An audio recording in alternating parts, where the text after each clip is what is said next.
आज हमारी रणापुर में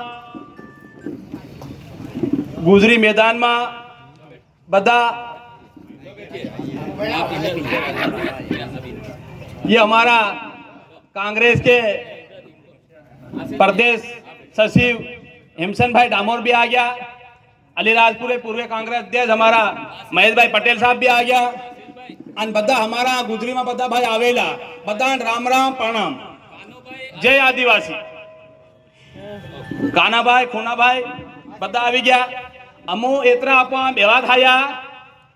इन्हीं अलीराजपुर में खरताली गाम में अपना आदिवासी 600 हेक्टर जमीन भारत सरकार और राज्य सरकार मळीन अपना आदिवासी भीलू भिलावा पटल्या कहीं भी समाज न होता तीहून ता देखा रपटावीन बीजा गाम में मेलवा साहिर्या ते लड़ाई लड़वा वावे महेश भाई पटेल आज अपनी हम भी ये बात लड़वा आवी रह्यो अपनी वहां। और तीनी बात अपना गामड़ा में भूतखेड़ी माथासोरो सिमलखेड़ी हलड़पाड़ो माथासोरो बधु। और तीनी बात ये मथियास भाई नी महेश भाई नी हिमसन भाई नी रमेश मेरानी राकेश सिंगार नी लड़ाई लड़वा